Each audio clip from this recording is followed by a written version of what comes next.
Hi, and welcome to the Your Mac Life show, number 1061 for this Wednesday, September the 2nd, 2015. And today... Summer's over! I know, it is. It's fall, finally, and it's a wet fall here in BC. But today, Shawn will be chatting with Jim Dalrymple from The Loop at theloopinsight.com. And we'll also be talking about the upcoming big Apple event, which is coming up sometime next week. Wednesday, a week today. And what they're going to be possibly talking about, bringing about. And we'll also do a little bit on the starting point photography session and talk about an app called Photofunia. Funnier. Anyway, I could say it a million times, but here is Shawn. And here is Gromit. Say hi, Gromit. Gromit says hi to everyone. Thanks very much for joining us. Our apologies for not being able to do a show last week. Wednesday sucked last week. It was awful. It was horrible. Do we want to mention why? I got fired. There's no other way of describing it. But First time ever, too. Yeah, I've never been fired from a job before, so I was traumatic, kind of but I got mine away when I was 16, so been fired from every job I ever had, so I'm kind of used to it. So we thought that sucked, and then on Wednesday, I got fired. Sorry, Thursday, I got fired. Remember we had talked about me doing classes for the folks at Henry's? Well, Henry's listened to a previous Your Mac Life show, and Sly, before you say anything, I know my mouth gets me in trouble, but this is different. 2 weeks ago, we were talking about the Worldwide Photo Walk, the Scott Kelby Worldwide Photo Walk. I'm doing a class or a photo walk on Granville Island. A bunch of other folks are doing it. There's like 500 of them already, all around the world, which is really a cool thing. And I called Scott Kelby a goofball. Well, the folks at Henry's have a partnership with Kelby Media, and they didn't like me calling Scott Kelby a goofball. And so they don't want me to teach classes for them. So Kim gets fired on Wednesday from a very, very good job. I get fired on Thursday from a job I hadn't even started yet, which is probably a new record for me, getting fired from a job I haven't even started yet. Yes, I know my mouth gets me in trouble, but in this case, I really dislike this. I think I'm kind of glad I found out, because I don't believe you can control what an employee does outside of employee hours, 9 to 5, if that's what you happen to work. No. I don't believe you can control what a contractor or a partner does at any time. And it wasn't like I called Scott Kelby a real name. Scott Kelby is, in fact, a goofball. Mm-hmm. That's the way Scott Kelby describes himself, because he is. And I mean goofball in a loving way. I've known Scott for 15 years now. It's his writing style. It's his personality. He's just a big, goofy kind of guy. So when I was pissed to begin with, but I thought, you know what? I don't want to work for a company that thinks they can control what I say and do. Because what happens if 3 months in the line, Henry says, oh, Shawn, you can't go to pubs anymore. We don't want people seeing you in a pub drinking beer. You can't say this on your podcast. You can't promote this. You can't. I don't want to work for that company. So it's Henry's loss. No, it's not. It's my loss. It's our loss. So we're going to have to go do this photography thing on our own. So actually, Kim and I today went down to the Best Western here in Chilliwack, British Columbia, Canada, and booked a room. We're going to do my photography tips and tricks session in late October here in Chilliwack, and hopefully we'll be able to do it other places too. I'd love to go back to see our friends in Prince George, Vito and his lovely wife Becky, who celebrated their anniversary, so congratulations to them on their anniversary last week. Hopefully we'll be able to do it in all the places that we were going to do it with Henry's, just without Henry's logo. The biggest issue with the Henry's thing is that the name Henry's doesn't mean a lot here in Western Canada because they don't have any stores, but it's nice to be able to have the name of a real corporation to say Henry's brings you this. We were still going to have to do the legwork ourselves, the marketing ourselves, the legwork ourselves on this end. So that wasn't going to make a whole lot of difference. All it means is that you have to work a little harder to get people to trust Shawn King, whereas they were liable to trust Henry's a little bit more. Yes, Grummy's so cute, aren't you? Okay, now you have to go down because my legs are going to sleep. Thanks, Grummy. Thanks for visiting. Go see your mother.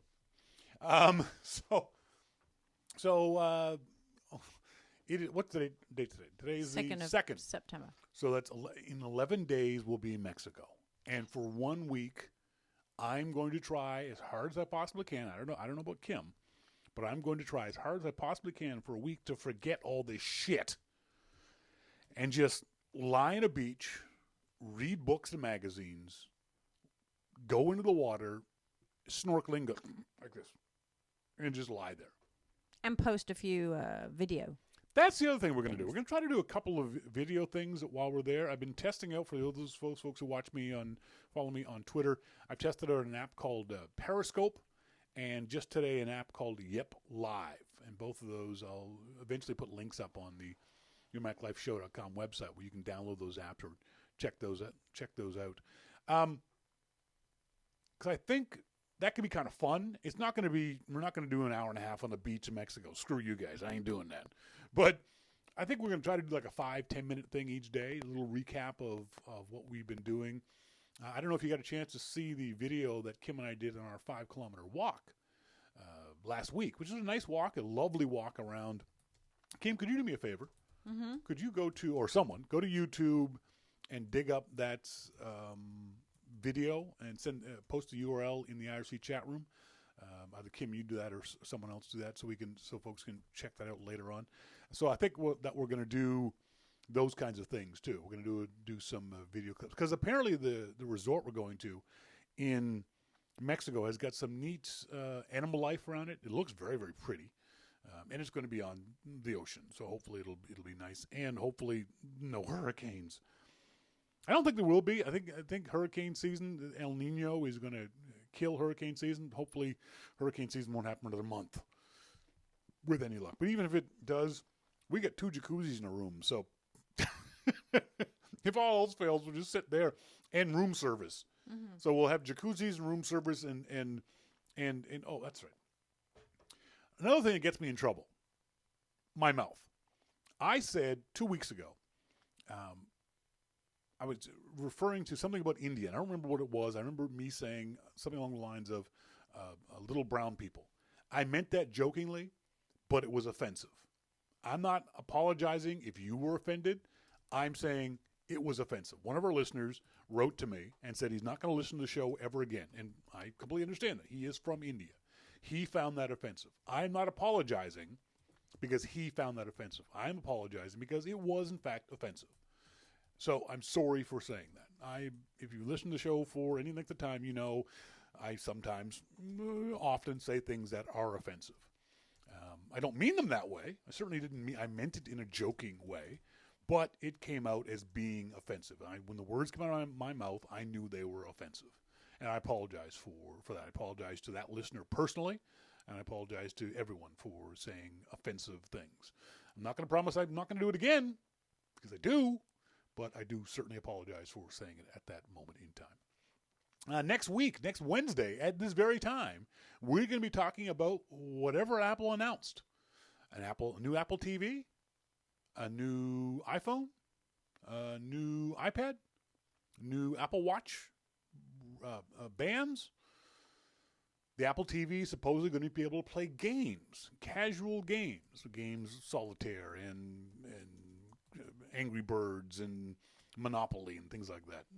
It's not going to be a hardcore gaming machine. If you're a hardcore gamer, you're not going to sell your Xbox or your PlayStation. This is going to be for very casual type games. Is that a good thing? Now, I asked Kim this earlier, and I think you are an outlier in this regard. Kim, you said you don't like game. The beach wedding. Nice. Wait, are we getting married? Someone should tell me, because she ain't put a ring on it yet.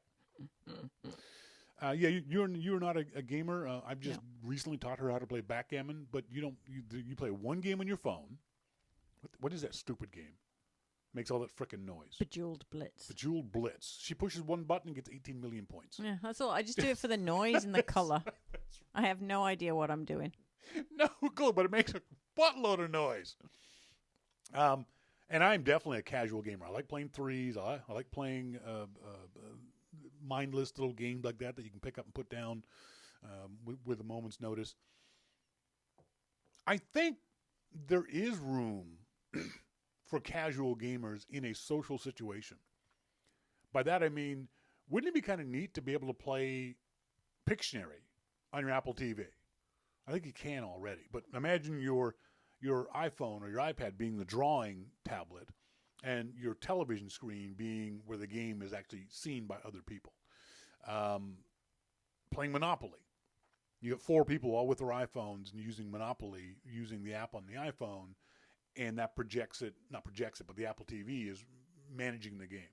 I think there's room for that kind of stuff. I think there's a room for all kinds of those kinds of casual games.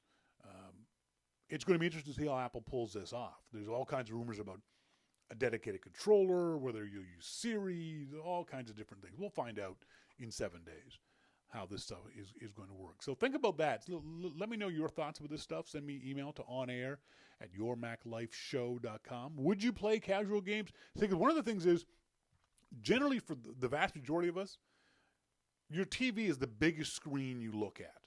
Between your iPhone and your iPad and your laptop and your iMac, your TV is the biggest screen you got. And in general, quite often the most comfortable spot in your screen viewing experience. Sitting on your couch with a coffee in hand and watching your television set. That's why I think this could be even bigger than casual gaming on the iPhone, because it's communal. I can sit there with 1, 2, 3 friends and play one of these games. It's a bigger screen. The visuals are going to be bigger and maybe not better, but certainly bigger. One of the problems you have with racing games is tough to see the graphics when it's split screen on an iPad or things like that. There's all kinds of interesting things that Apple's going to be able to do with this new upgraded Apple TV, as the rumors are saying. When it has a more powerful processor, Apple can just do more stuff. When it has onboard storage, you can download some apps. Most apps will already be streamed off the internet, but you'll be able to download graphics, and graphics will be stored on the Apple TV.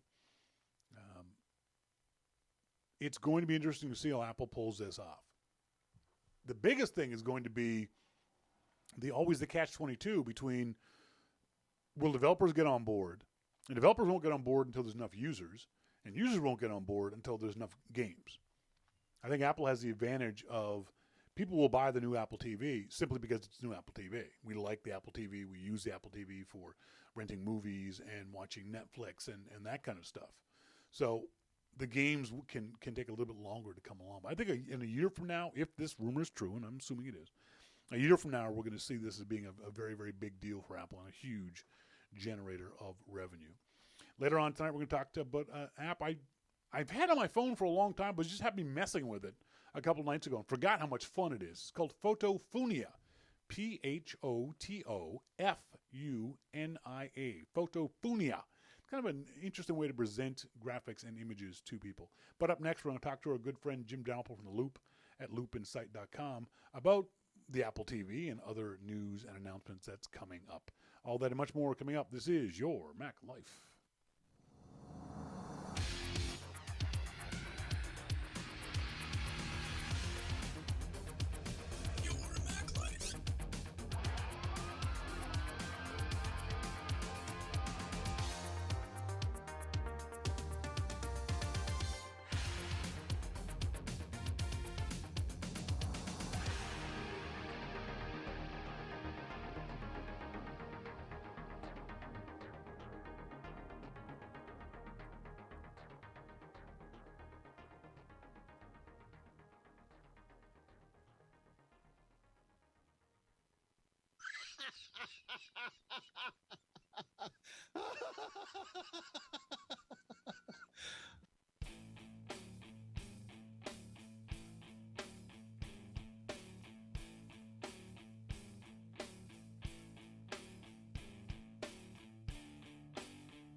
Welcome back, folks. Thank you guys very much for joining me here on the show. This is Your Mac Life. I am Shawn King, joined on our phone by our good friend Jim Dalrymple from The Loop at loopinsight.com. Jim, how you doing? Good. How are you? I am good. Thanks very much for joining us. Now, next week, next Wednesday, less than 7 days from now, you will be sitting in a very interestingly large auditorium in California, listening to Tim Cook extol the virtues of the latest offerings. There's a whole bunch of rumors going on. Do you read anything into the size of this auditorium? This is, I think, the largest auditorium Apple's presented something in at least the last 10 years. So I think that there's a lot to read into this. If you look at it properly, no, there's not. There's nothing. I was just like, really? He's going there? But no, yeah, it's just Apple's gotten more popular, therefore they want to invite more people. I think that's it, isn't it? Well, it's no, I don't even know if it's more people. I think that what you have to look at is the venue itself. I mean, people are looking at, the old history, and they're looking at blah, blah, blah, blah. No. I think you have to look at the venue. I think that the venue itself has something that Apple wants. No. And I think it's about the venue, not necessarily the size. I think if you look at what Apple has done over the years, it's about presentation. So there's something that's there about presentation. And that's it. Monty says they need the bigger auditorium to fit the new Apple car and the new Apple TV set. Yeah, well, or it could be to fit the egos of the reporter.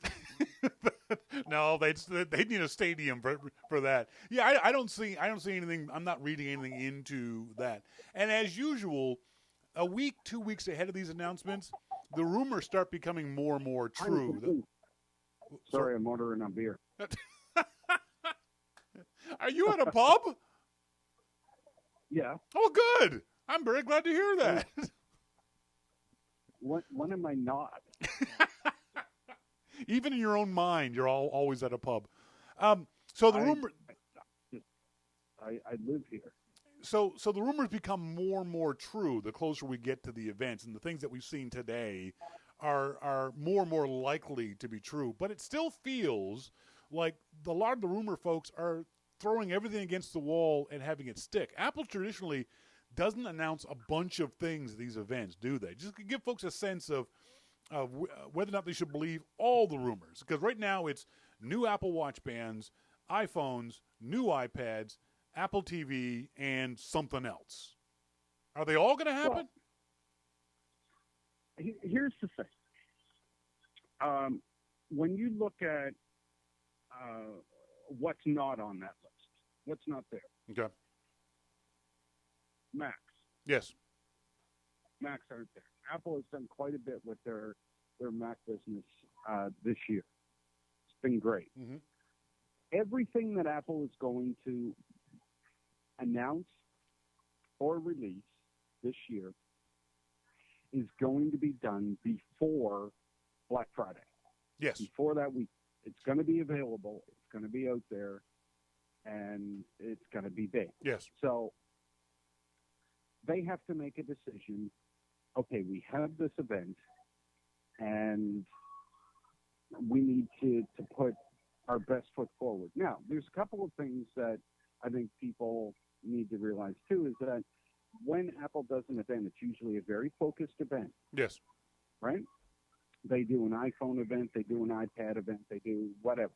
Maybe they're putting everything into one event this year, and they're going to release everything, sporadically over the next month or so. Yeah. That could very well be. Are there products that are in the pipeline that Apple is working on, like Apple TV, iPad Pro? What else was there in the rumor mill? New iPhones. New iPhones. Is that it? That's three? That's three, yeah. All of those three things are very reasonable. Yes. To expect sometime before the end of the year. So are any of them like so outlandish that, our laser beam's going to come out of the new Apple TV? No. There are some things that the rumor mill usually gets wrong because it could be in the pipeline. It could be something that Apple's working on. But these things to me don't seem all that unreasonable. Yeah. A new Apple TV, they've done that before, but the focus of this event is going to be iPhone. There is absolutely no question. Focus is iPhone, because this is iPhone time of year. So let's set that one aside. So Apple TV, we know that they've been working on Apple TV for, a couple of years. Yep. In a more serious way. I mean, they've been working on it longer than that, obviously, but in a more serious way where I think that they have some ideas of what could make this better. So there's Apple TV. If this isn't going to be the big Apple TV, okay, then it's going to be a smaller one. It might have a new user interface, which I'm sure we'll all enjoy. Then my eyeballs won't go crazy trying to flip through that first button press. Yep. iPad Pro. Well, there's another one. Who's that going to go to? There's something else that we don't know. Is it an iPad Pro because it's bigger? Is it an iPad Pro because of iOS 9? Yeah. There's a lot of questions. And, people always look at the hardware and say, well, that's nothing special. It's not just about the hardware. It's about the hardware and software. We have to look at iOS 9 and the advances that the iOS brings to the existing hardware and new hardware. Will iOS 9 bring things that iOS 8 really doesn't have to improve the iPad? Yeah. I believe so, yes. Yeah, I agree. Split screen, all that kind of stuff is, oh, God, it's amazing. If people out there, and I'm sure that there are, haven't used it yet, and really you shouldn't, it is really, really nice. Yeah. Split screen is a great thing. So, yes, that is going to make your iPad experience a whole lot better. Does that mean you need an iPad Pro to do it? No. Yeah. You're going to be able to use that on the Air 2 and, whatever else they deem strong enough to be able to use it. Mm-hmm. I think it's going to revive the iPad, if not iPad Pro or iPad sales now, it's going to revive the iPads that we already have that can run it. Right now, I've said several times in the show, my iPad is a desktop alarm now. I don't use it for anything else except for just being an alarm clock, because my iPhone 6 Plus is such a big screen. I do all the things I used to do on the iPad now on the iPhone. No, not me. Really? You still using your iPad a lot? Still use the iPad a lot. Yeah.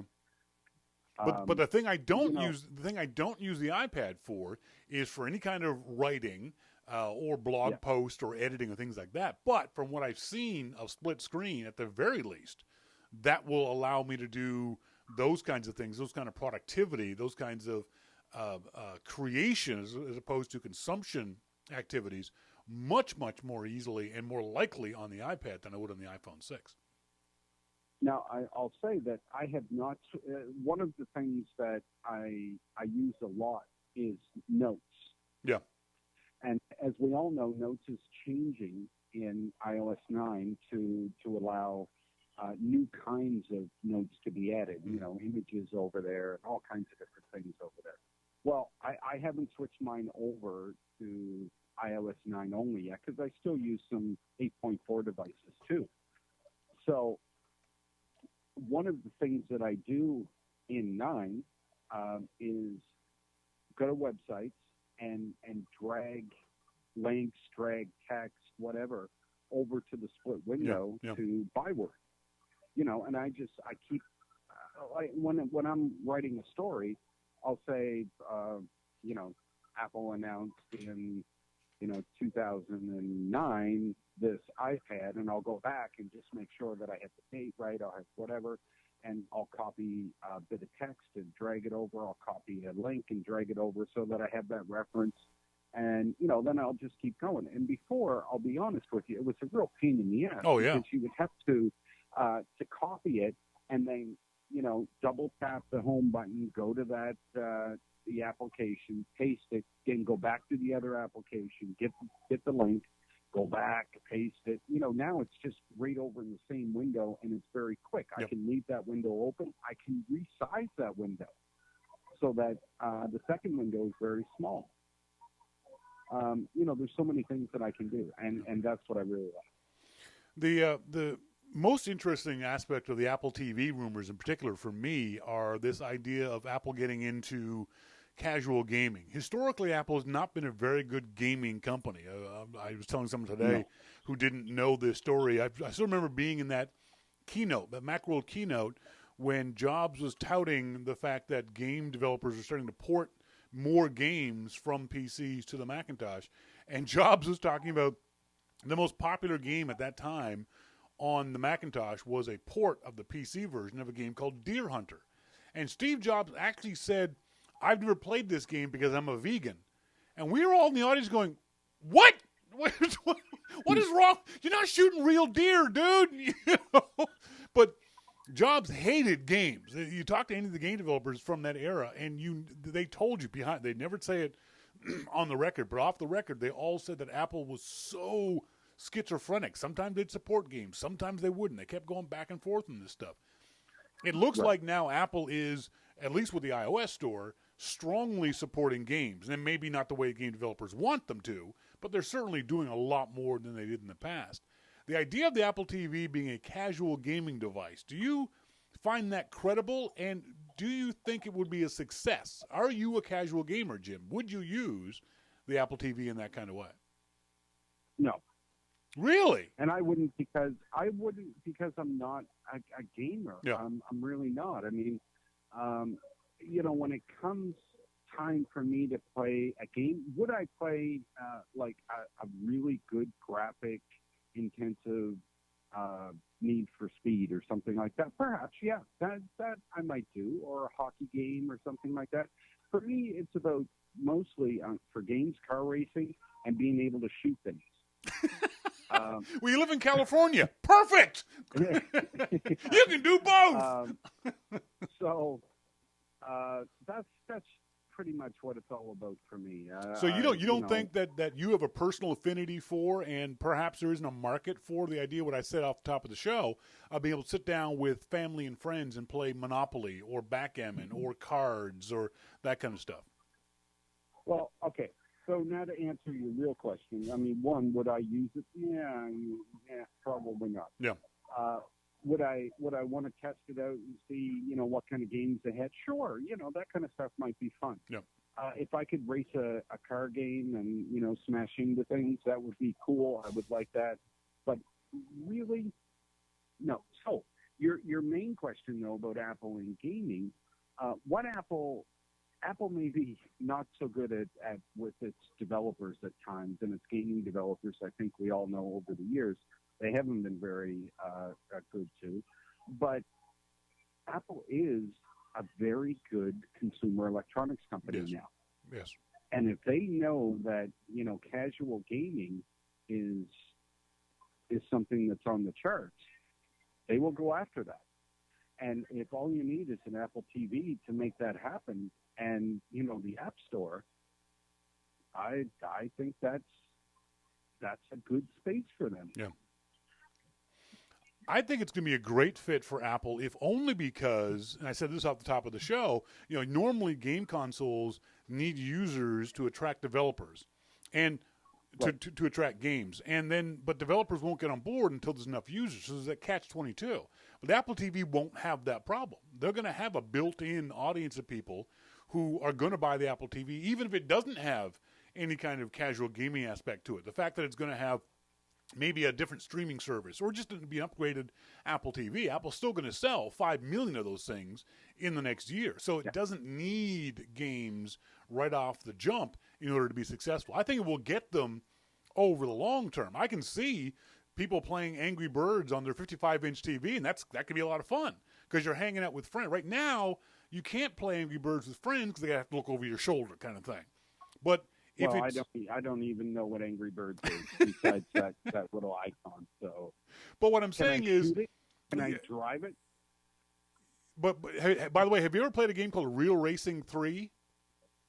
I played Real Racing. I used to use that as a demo for friends on the iPad. Yeah, and that's it's been out for a while, right? And it has been out for a while. But that's a great example of a game I can play on my iPhone or even on my iPad, but that's so much better when I AirPlay it to my Apple TV and use my iPhone as the controller. When I can AirPlay that to my big screen TV and then use my iPhone as a controller, the game becomes a much more fun game, and it becomes interactive in the point of view of you can have friends watching you race and making fun of you. Oh, you blew that turn, and then you hand the controller to them, and they have a turn of that track, that kind of stuff. That's what I'm talking about. You could actually do that with a lot of games that aren't even casual games, a little more the hardcore games. See, you just outlined why I don't do gaming like that, because even though it's just a simple swipe and AirPlay, it's just too much of a hassle. I don't AirPlay. I've never AirPlayed a game to my TV. Yeah. I don't even think I have a game on my iPhone or iPad anymore. I am a serious journalist, Shawn. Sitting in a bar right now as we speak. Oh, dear. Let's move on. You posted an interesting story on The Loop at loopinsight.com. Technology in cars being ignored by drivers. You said, this surprised me a lot when I first read it. Why did that surprise you? It surprised me because I thought that people would be more into tech, but it doesn't surprise me that people would use the tech they already have, because when I thought about it, when I first read it, I thought, really? People aren't doing this stuff? Yeah. I mean, that's kind of crazy.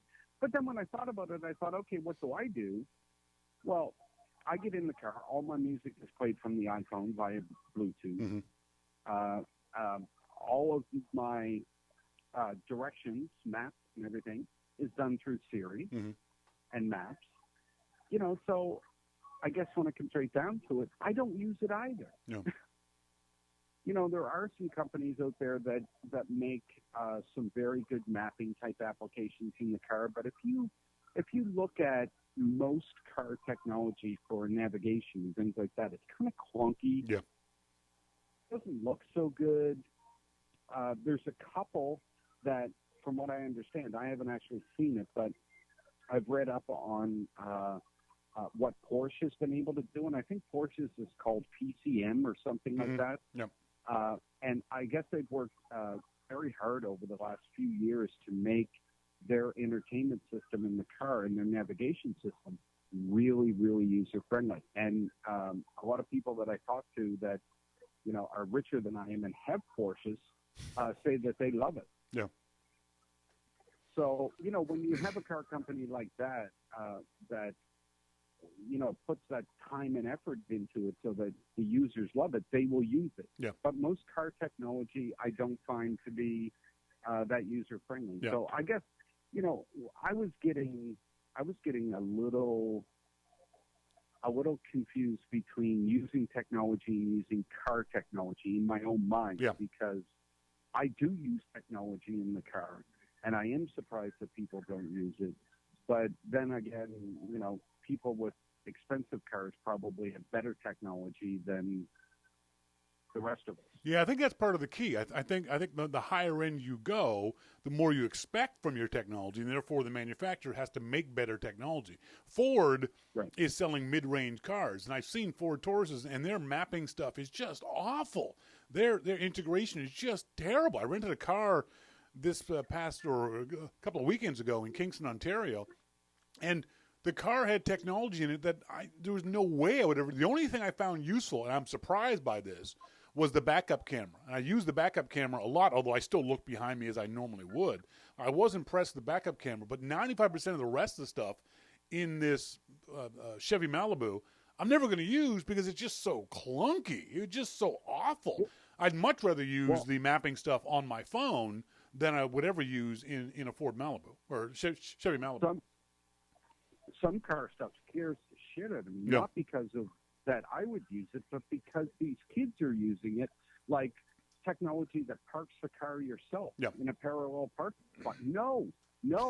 Learn Exactly. how to back up.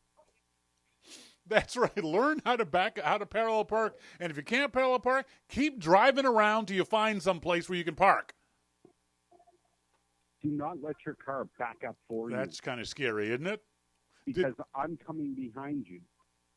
I remember the story. This was probably 5-10 years ago when the parking assist, and people forget that it's parking assist, started to become popular. And a Wired reporter took a Lincoln Continental out in order to test this out. And so he did what he was supposed to do. He put the car into reverse and pushed the parking assist button, then took his hands off the steering wheel, and the car backed up and slammed into the car behind him. It just went straight back and just like crushed the car behind him, because the thing was, he didn't realize he still needed to put his foot on the brake to modulate how fast the car went backwards. But because I gotta get another beer. He's getting another beer. But because he just assumed that parking no, I'm serious. I got to get another beer. Just hold on. I can keep talking, though. But because he just assumed that parking assist meant I could get out of the car and it would park itself, he didn't read the instructions or didn't do what he was supposed to do. But yeah, I'm with you. There's some technology I like the idea of in cars. Maps. I love the idea of a heads-up display, which I'm completely mind-boggled that we don't have heads-up displays on cars. But things like parking assist and that kind of stuff, no, learn to goddamn park. It's a much better system. You know what? Yeah, you're absolutely right. I've never driven a car with a heads-up display, but I would love to. Yeah. I mean, I really would. I would love to. I don't even know what that's like. And the weird thing is, Corvette had it 20 years ago. Chevy had it in the Corvette 20 years ago, where on the windscreen, up in the upper left-hand corner, was your speed. So you didn't have to look down to see how fast you were going. But it never caught on that's for because most people were going so fast they were going to crash. Not in a Corvette. Are you kidding me? All those old white guys driving those things, they can barely do the speed limit. Well, that's true. But yeah, I'm surprised that the technology takes us places that we don't need or shouldn't have. Parking assist, for example, and doesn't take us places that we do need. We all know it's a bad thing for vision, if nothing else, to be focusing off in the distance as you drive a car looking through a windshield, and then have to look down and focus close to see the speedometer, and then look back up again to see where you're going. Heads-up displays make perfect frickin' sense. I know Garmin just came out with a system that has a little box that will project your information, including speed traps and radar, on the screen ahead of you. It doesn't work perfectly, but why the car manufacturers haven't done this? I think it's got to be because of expense. I got to believe that it's too expensive to put this kind of system into a car. What do you use for navigation? Do you use Google or Waze? Or it's interesting you asked that question. Interesting you asked that question. I've actually been running a bunch of tests. Remember, I both drive and ride a motorcycle. So I've been using both Waze, Google Maps, and Apple Maps. I used all three of those on my trip in Kingston. And then on my motorcycle, I'll use the same thing and a dedicated GPS on the motorcycle, a TomTom Rider GPS on the motorcycle. And they all have their good and bad points, although I'm surprised how much better Waze is. Do you use Waze in California, Jim? Okay, so one of the reasons that I asked was this. So there's a big uproar in Los Angeles about people using Waze. Why? Did you know that? No. So Waze has this thing that will direct you around busy traffic, yes. right? Yes.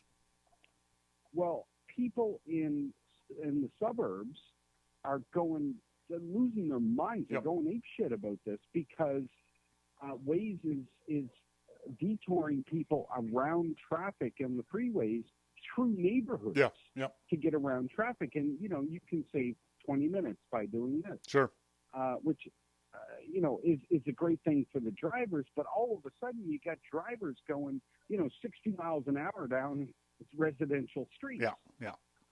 To beat traffic. So there's a big uproar against that. And I'll be honest, I'm not sure how I feel about that as a parent that had in a neighborhood a couple of small kids.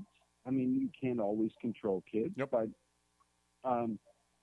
having a lot of traffic all of a sudden come through your neighborhood that's not nice. And in particular, You know, in particular, you have neighborhoods that aren't designed for that level of traffic either.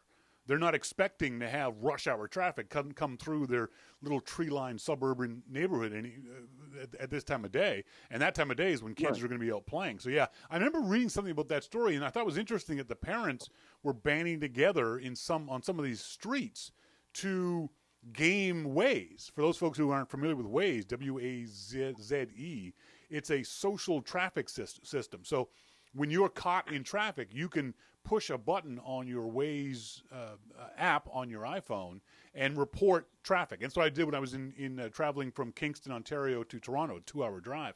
Traffic was just brutal on a Sunday afternoon. So I kept tapping complete stop or heavy traffic or police or accident.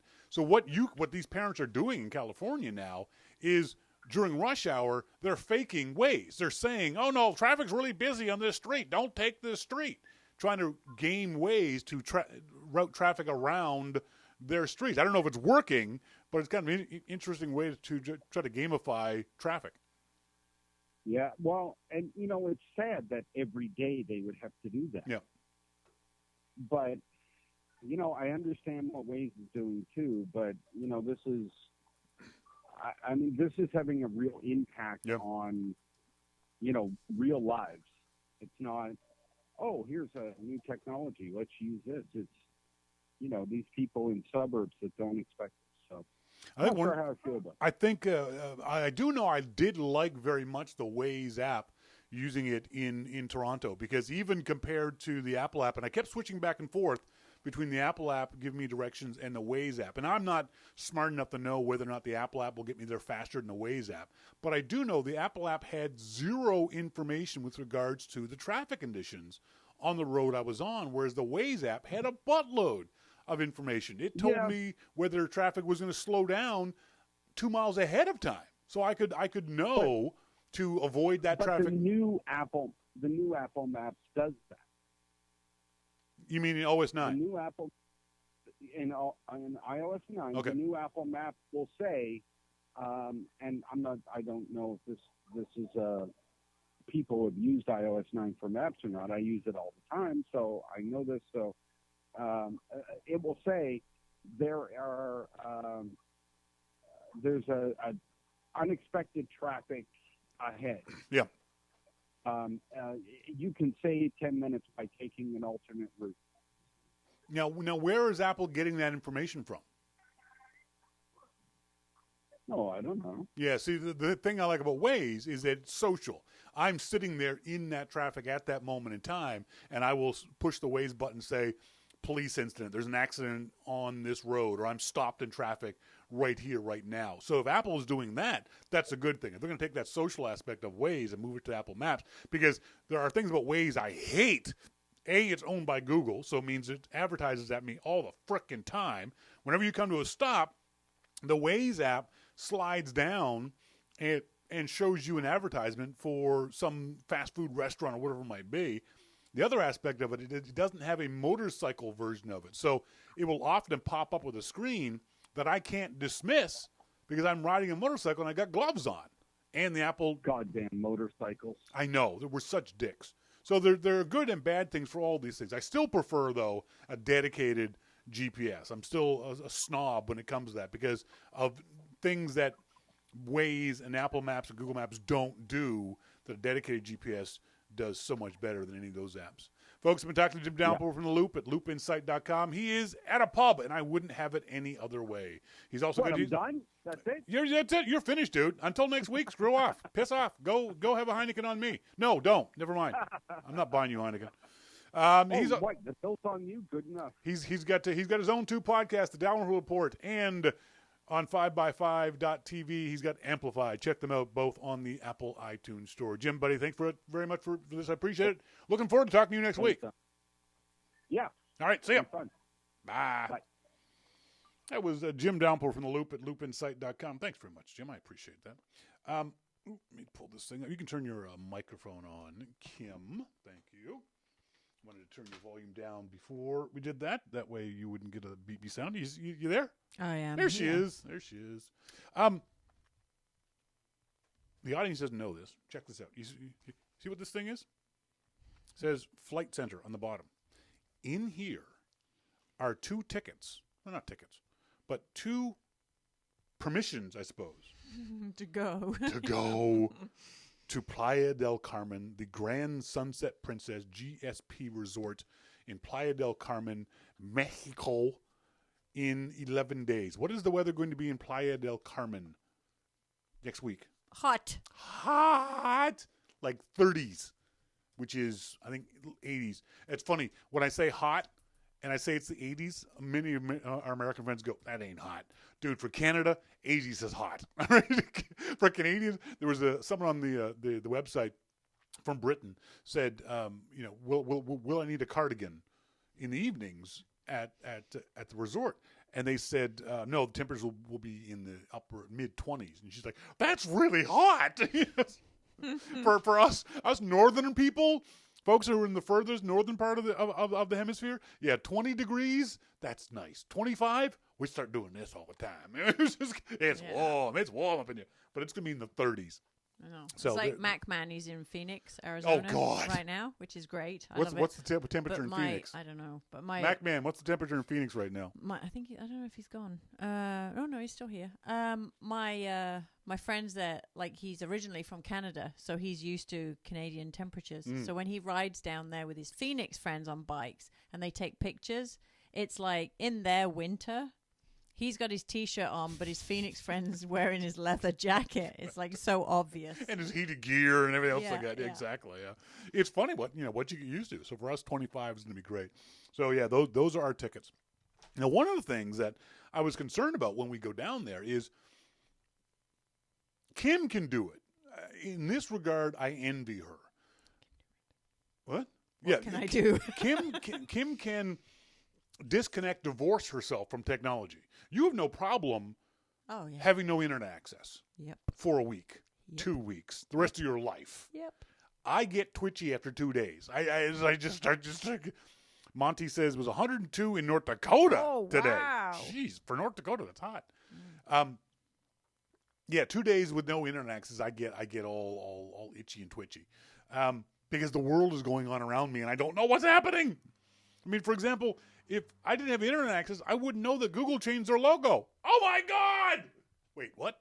Who fucking cares? You know who you follow on Twitter is probably too nerdy when for an hour that's all people talked about on my Twitter feed was the new Google logo. Guess what? You really shouldn't care. And it's not that new. Who cares? It looks the freaking same. Who it's just a different cares? font, like big deal. Yeah. Who cares? Plus, they also do that thing, don't they? Still, where seasonally, they kind of tweak it up and or put daily little people on, and exactly, So what does it matter? I think that proves that I'm not the nerd people think I am, because I don't care what Google's logo looks like. So I need you're bringing your iPhone. Yes. I'm bringing my iPhone. I'm bringing the iPad so we can read. You're bringing your Kindle to read. Yes. I'm probably going to have to. No, not probably. I'm going to have to bring a laptop because I still got work to do.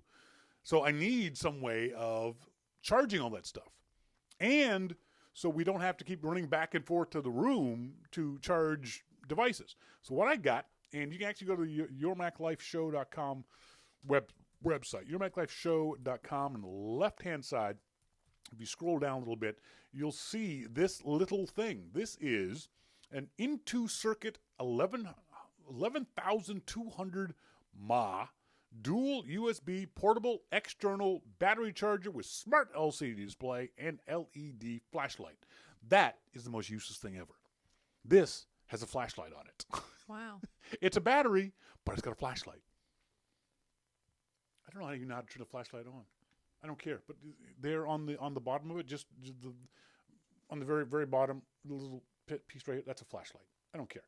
But it's got 2 USB ports that will drive and charge both a iPhone and a iPad at the same time.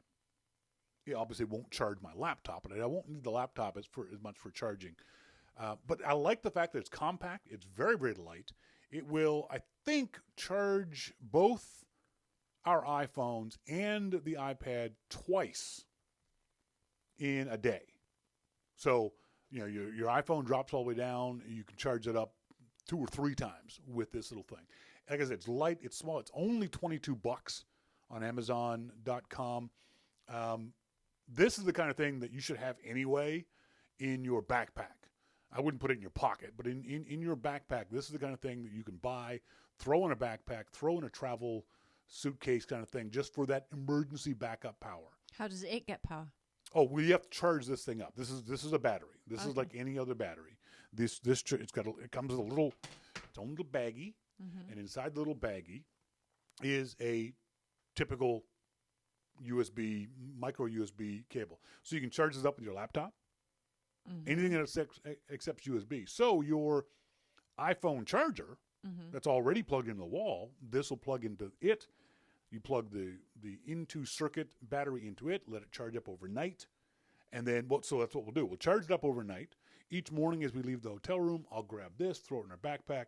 As each of us are running out of power, we take our usual iPhone, iPad chargers and plug them into here. It's more for you because my phone won't run out. If I charge it overnight, my iPhone doesn't run out. Really? In a You don't day. think it will? No. I don't know.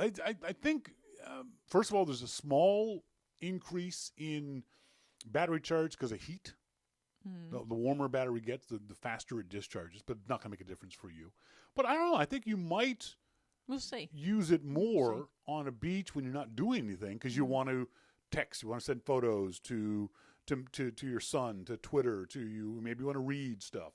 I don't know. Don't I need data to do that? No, we'll have Wi-Fi.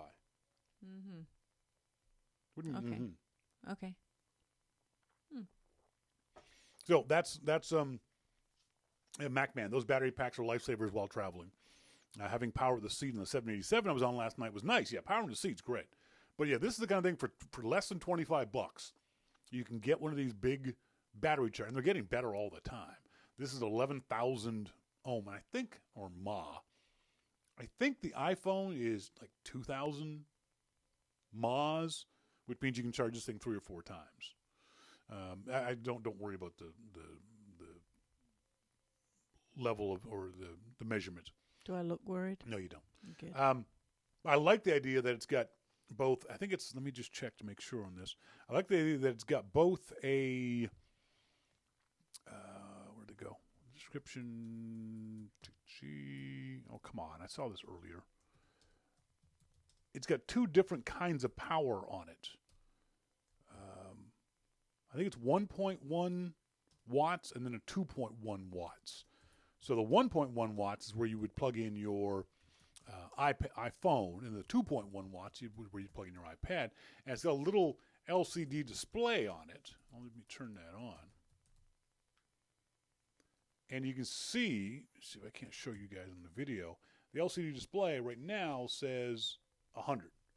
And then when you plug things in to the 2 ports, it will tell you which port it's plugged into, the 2.1 or the 1.1, and how much power it's going to draw. So you'll know when the battery gets down. Monty, milliamp hour. Thank you, Monty. I wasn't explaining it, Kim, because I didn't know what mAh meant. I know. So you shouldn't use it. What else am I going to do? How else am I going to describe it to the audience? Just say it's got 1,100, 11,000. It says it has this much power measured in mAhs, but I don't know what they are. But so many people use an abbreviation for something, but they don't know what it means. And then they don't go, see, you should tell people, I don't know what it means. Then you get educated, like Monty just medicated me. He medicated. Okay, Shawn, yeah. You can speak now. Thank you. You know what? You were correct. You were absolutely correct. You're right. I should have said that it's a mAh, but I had no idea what it meant. Right. And then we all get educated because people like Monty go, that's what it means. And I go, No, we're not educated yet. We still don't know what a milliamp hour is. Right. But it's a measurement, yeah, but we're not sure exactly what it means. Why do they measure it like that? Why do they measure all these weird things? Nerds. I know. Like amps and amps and that kind of stuff. Ohms. Ohm. Yeah. It's weird. Ohm. Next up, I'm going to show you this cool little app I found Let me just pull up its website. Photo, Photo, Funia, Funia, photofunia.com.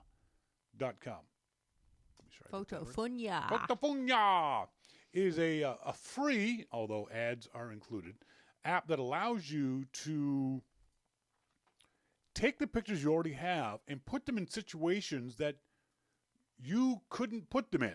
I know it's kind of confusing, but if you look at the website, it's cool. It's fun. Website it is exactly. The website fun. is photofunia.com. Photo Funia, Funia.com. Again, free app. It's got an advertising in it. The advertising is a little obtrusive, not a whole lot. But so you in the app, and what I'm going to do is I'm going to show you guys the app. Let me. Where'd my phone go? Where's my phone? Oh, there it is. Sorry, I got to unplug Kim here for a second and plug this in. So you open the app up and you tell it, you find which of the applications you'd like to use, which of the graphics you want the app to use. Let me just pull this up and click on iPhone 5 Plus. Close this. Oh, go away. No. Make this full screen. So what you do is you go through the list. They got quite a list of things that you can use in Photofunia. This one's fun. Breaking news. They're breaking news ones. That's funny. So you see the person is walking by. So then you see where it says choose photo. So I'll choose a photo, and you can either take a photo, choose an existing one, or pick one from Facebook. I'll choose an existing photo.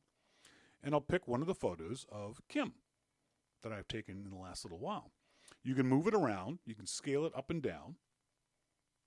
Right now I'm going to scale it so that you can just see Kim's tattoo. I click Done. At the bottom of the screen, you click Go. Now what it does is it sends the data to their servers. It processes it on their servers, and then it sends it back to your computer. Now, when I first got this app quite a while ago, this process all happened on the phone. So this is kind of annoying that it does this, but it's fairly quick. But this is what you end up with. You end up with this kind of a neat little graphic. Now, the problem is you can't output this graphic. I can't do anything with this picture. Oh, so you couldn't send that as an animated GIF. I can't send this, so it's kind of useless that way. But it's kind of neat to look at. Let's look at the paintings and sketches. Same kind of idea. So you can have these paintings, and you can see on the sides there's the picture of the person, and then next to it there's a small sketch of that person. So I did the same thing with Kim on this one. Use Kim as my muse, as my model. Here's some examples of photos I've done of and with. That's a huge me. With that's a huge you. Nothing wrong with a huge you. But it's kind of neat, isn't it? It does a great job of inserting you into these scenes. Environment. Into this environment. Yeah, and you can use any photo. Cool. Like the bus, the double-decker bus. Double-decker bus. You can advertisement. There's another. So you can see this is the exact same picture. Like a big billboard. But it's like cool. a big New York Times Square billboard. Yeah, you can play with this and go, what would I look like if I was on a billboard? Yeah, and so here's a shot of your now it does some weird, funky things to some of the pictures that you may not like. I mean, that is different. That's grainy. It's not a picture I would have liked, but I like the idea that you could like crop it to just this, just these people looking at your photo. Yeah, it's kind of cool. It's different. This is another one I really, really like. That was clever. Really like this one. That's kind of clever. It looks like the guy is painting Kim. And you can actually see there on the clipboard. The clipboard, they put a picture of Kim. So the artist is copying it. I think this is a really, really neat. And it looks pretty almost authentic. Real.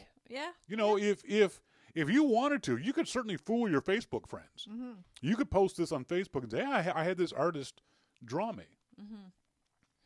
It's another fun one too. And not all photos work in all situations, but I was just happen to use these pictures of Kim. But this one's kind of neat too. The idea that these guys are painting the side of a building and putting your face and your name and your picture or whatever it is on the photo. I like this one too. I like this one especially because of the reflection there on the bottom. If I cropped it to about there, that's kind of neat. The idea that this woman is looking at a picture of you, of Kim, of your car, your dog, whatever it might be. That's kind of a neat effect there. Oops, I zoomed in. I don't want to zoom in. It's clever. It's clever technology. Here's another one of Kim on a overhead billboard. And again, it looks really, really good. They do a really good job of basically it's a mask that puts you into the picture. This one I liked a lot too. The idea that the artist was drawing. Yeah, that was Kim's a good tattoo. one. I That's think quite artistic. It came out yeah, really, really nicely. That the idea that this person was drawing that image. Another one. This was the one of the person walking by. You can see here on the left-hand side. That's the graphic. Unfortunately, it will not come out as a animated GIF, which is really too bad. Another shot of the New York City billboard type thing. That's it. So have some fun with it. Like I said, it's a free app. Go ahead and download it. Photofunia.com. Photo Funia FUNIA.com. Try it out for yourself. Play around with it. Grab some photos of yourself, your loved ones, your pets, and give it a try and see if it doesn't work out for you. To see if it can't do some fun things for your photos. Not every photo needs to be printed off, or every photo needs to have professional touch to it. There's a lot of fun little apps that just do one thing. That's all this app does. It's got a buttload of features and options to it. The only downside is I remember when I first got the app, it didn't have a in-app purchase thing. So now you've got a bunch of advertisements on the bottom of it, which are, they're not unobtrusive, they're not obtrusive, and they don't show up when you export the photo either, which is what I was checking to make sure that as long as the photo didn't include those ads, then I'm okay with the ads. The ads aren't bad. I do wish there was a pay option where I could give the developer 99 cents, $2 for the app to get rid of the ads, but there isn't. So I'll put up with the ads. So check it out when you get a chance to play around with Photofunia.com. You also edit the photos. Export the photos to all the usual places: your camera roll, messages, mail, all that kind of stuff. So give it a shot. Photofunia.com is the website. Email. We love getting emails from you guys. As always, send me emails to onair@yourmaclifeshow.com just so I can find out what you guys are thinking of. What do you think of the idea of casual gaming on your Apple TV? Will you do it? Is it this kind of thing that you might do? Can you see yourself with your friends and family sitting around playing, again, casual games? Monopoly, backgammon. For us here in Canada, I don't think crib is much of a game in the States. For us here in Canada, crib. Trouble. There's any number of casual games. Angry Birds. Can you see yourself sitting around and even with a bowl of popcorn with friends and family and playing these kind of games with each other? I think a lot of people will. I wouldn't buy an Apple TV for this stuff, but if this is something that comes along with the Apple TV, I think this could be a big deal for Apple. So send me emails to onair@yourmaclifeshow.com. Let us know what you think about the idea of casual gaming on your Apple TV. Our friend Jason Painter from Sydney, Australia writes, Shawn, I'm catching up on old episodes. You and Kim were killing me with that Star Walk app. I couldn't see you, and you were both struggling and snapping at each other. Torture's video. Which was that one? I don't know. And I hope he meant... Torture's audio. I hope he meant that's in a good way. Star Walk? Yeah, I remember the Star Walk app, but I don't remember what we were snapping at each other about. Star Walk app. I don't remember that. Sorry. Anyway, Jason, can you provide a link to the Star Walk app? I've done a search, and there are a few by that name. I believe it's from Let me just check. Veto Technologies. Let me just check to make sure. Oh, the night of the meteor shower. What about it? That was the night. That's what he was talking about. Monty said, reminded me. Yeah, but well, I understand that. But why were we snapping at each other? I don't remember that. I can't remember. Jason, it's vitotechnology.com, V-I-T-O technology.com. They've got two versions of Star Walk. Star Walk, the original, and then they have Star Walk 2. So check out both of those when you get a chance. Thanks very much for the email. Appreciate it. Dave Martin sent me an email. Our friend Dave Martin down there in Cupertino. Apple's retiring the one-to-one free workshops that they were giving. And that's a good and bad thing. It's a bad thing because it's definitely a selling point for a lot of folks I talked to who were thinking about buying Macintoshes. Folks like Kim, who'd never used a Mac. This is her first week of full-time Macintosh usage. And it's kind of nice to be able to tell those folks, hey, when you buy your laptop, your iMac from Apple, you can sign up for free workshops. They will teach you how to use your Macintosh. If you pay $99, you can get these great one-to-one training sessions where you can sit down with someone and they'll teach you Pages. They'll teach you how to use the Macintosh. They'll teach you how to use, at the time, Aperture. And so I bought a new laptop, and I wanted to try out this one-to-one stuff. So I paid the $99, and I wanted to learn more about Aperture. So I sat down. I made an appointment online, sat down with their Aperture person. This was in the Guilford Mall in Surrey, British Columbia. And the young lady who was doing this had no effing clue what she was talking about. Literally no idea how to teach Aperture. I was telling her more about Aperture than she knew about Aperture. And for $99, that's not what I'm paying for. Yeah, it's $99 for a year, and I understand it's a money loser for Apple, but don't present somebody who simply doesn't know what they're talking about. Aperture was a professional photography app.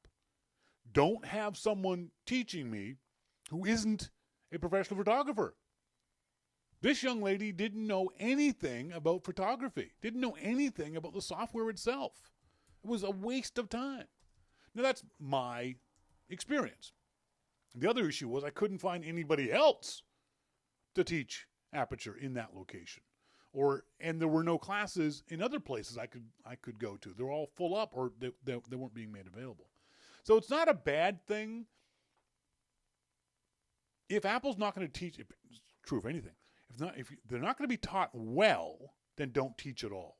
But teaching well is a big selling point for Apple.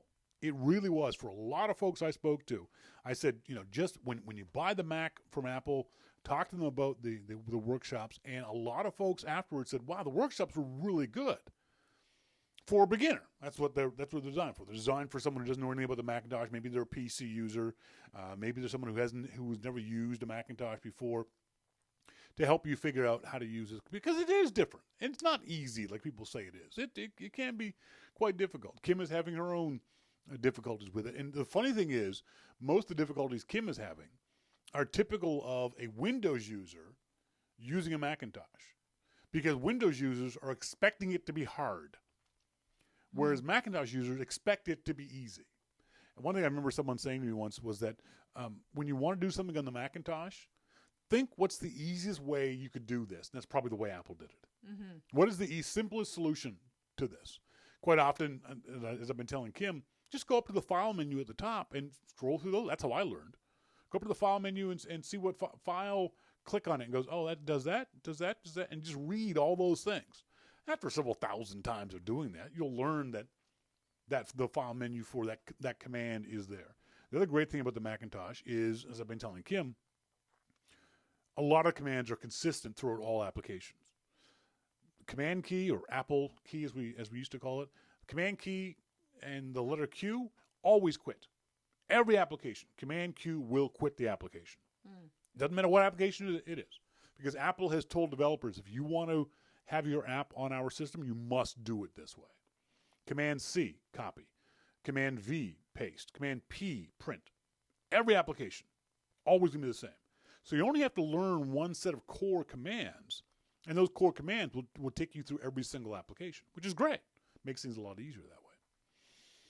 So anyway, Dave Martin says Apple is going to be doing this more personal training.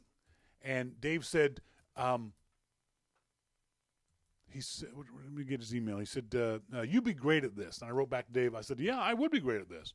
But Apple can't afford me, and Apple would never hire me. I used to work for Apple many, many years ago here in Vancouver.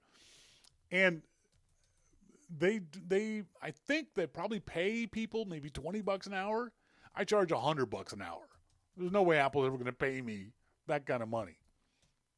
But Dave, thanks very much for thinking about me in that way.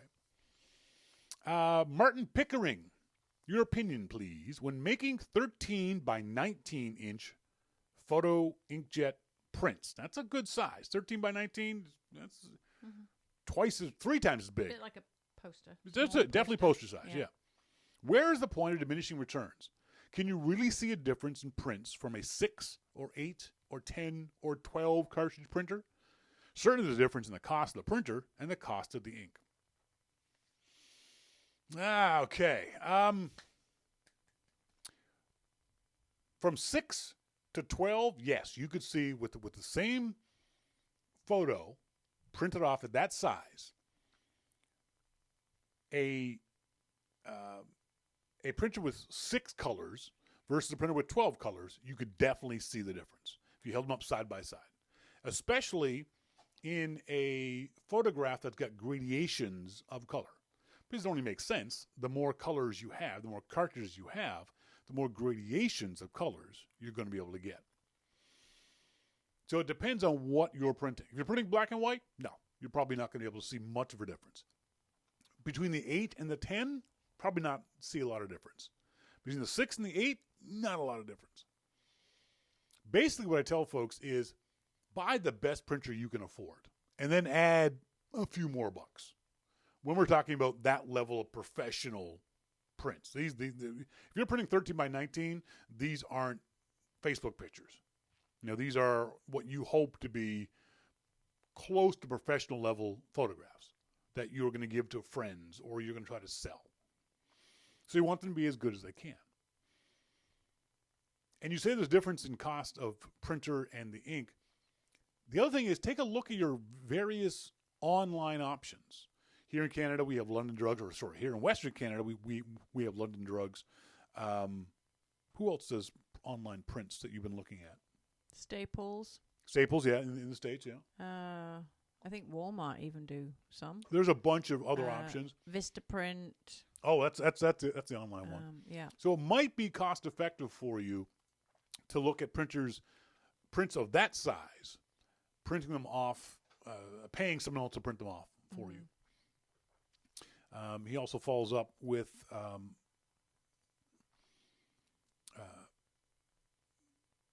the number of ink cartridges is directly related to the image you're printing. So it makes a difference what you're printing, whether or not 6, 12, 8, 10 cartridges make any difference. While you may have 12 cartridges, it doesn't mean you're going to use 12 different colors of ink every single time that you print. You'll notice as you start printing more at that level, you're using up more reds because you're printing more sunsets. Or you're using up more blues because you're printing more water or sky. For example, my Epson R1200 has got 2 different kinds of black and an optimizer. And I think like 2 different kinds of yellowish type stuff. I don't know. But it does make a difference at that level. If you're not going to be printing on a regular basis that size print, then go with a 6 cartridge printer. So it'll be a lot cheaper, both as a base printer, but also to buy new inks, and then print stuff online. If you're doing this maybe once a month, once every 6 months, it's a special occasion type thing. It's a birthday present for somebody. Do it online. But if you're a pro, if you're trying to make money selling this stuff, go for the biggest one you can afford with the most cartridges that you can afford. Stephen Fisher, hey guys, I tried the third-party lightning cable. It broke the first week I used it. In a weird way. The plastic shell around the lightning side pulled out without taking the lightning connector with it. The connector was still in the iPhone. I wish I'd taken the picture, but I was too busy panicking. Glad to hear yours are working out better. I haven't had an Apple Lightning cable break yet, and my kid uses them. I do have one that looks like it will happen within a week, but it's looked like that for maybe 6 months. I'm not saying they're good cables. I'm sure they could make it work well for a few cents per cable. The 30-pin cables, I've destroyed a dozen of those. It's really weird how some people have lots of problems, some people have no problems. I'm one of the ones that's had quite a few problems. It's strange. Whenever this subject comes up, people are always, I've had dozens of lightning cables, never had a single problem. And yet people like me have had all kinds of problems with them. Scott Thrift in Australia says he's got, he gives me a link to armored iPhone cables. Earth Spark, tangle-free braided nylon sheathed aluminum housing. And they're only $12 a piece compared to the $20 for an Apple one. So maybe that's something you're looking for. Go to Amazon.com, do a search for Earth Spark.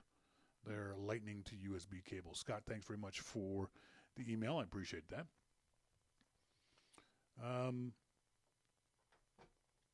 He also said, was really moved by your memories of libraries. As a kid growing up in a small country town in Australia, only 2,000 people, the local library was an amazing place for me that has given me a lifelong love of books. I wonder if that's the case, that if you love books, it's because of the library when you were a kid. Yeah, I think some of it is to do with the type of personality you are. Because I don't read an awful lot, but I do love books. I love it's the tactile. See, that's why I have a Kindle, but I'm not a big fan of reading online or on tablets and things, because it's the history, the feel of a book and turning a page and holding a book, a bound book, hardback more than a paperback. So I don't know. I think it's just if you're a old soul like I am. I think for me, if we're talking specifically about libraries, I remember, did you have bookmobiles in London? Or in London, in England? Like mobile libraries? Yeah. Yes, for the villages. Yeah. It was basically a bus. Yeah. And you went in one end and you came out the other. I remember how excited that was because it came by our place about once a week. And then when I was old enough to be allowed to go to the library, and this is in the days before libraries had the children's section. Now almost every library's got all children's books or reading section, things like even bookstores have them. Yeah.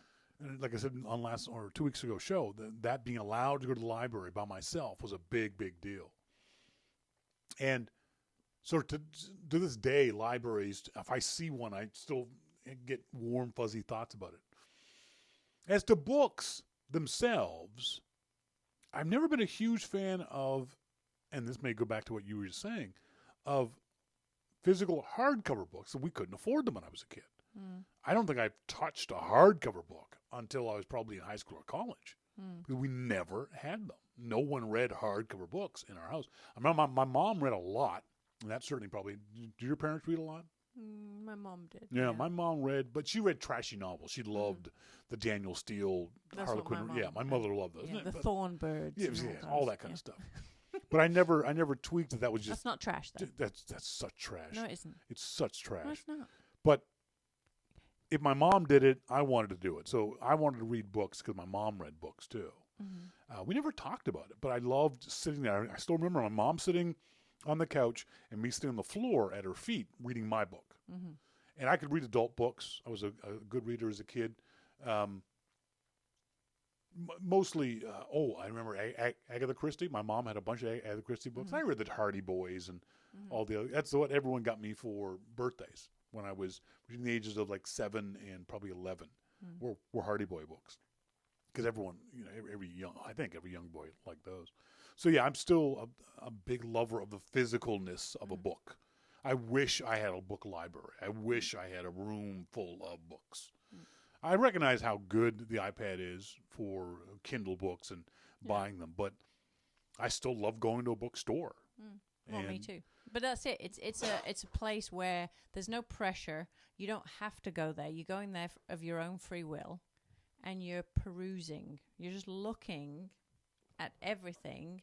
You don't have to buy anything because it's a library, and you're just looking for something that piques your interest or tickles your fancy. I actually bought a book last week, The Phantom Toll Booth. The Phantom Toll Booth is a kid's book that I read when I was 10 years old. And there's some story about it. I think it was its 50th anniversary or something like that in the last little while. And I remember reading that book as a kid and loving it. I know I read it 3 or 4 times when I was between 10 and 14 years old. And loved that book. And as I was reading the book, though, the funny thing was, as I was reading the book, about the author, the reviewers talked about all the wordplay in the book. And my 10-year-old self didn't get the wordplay. But you do now.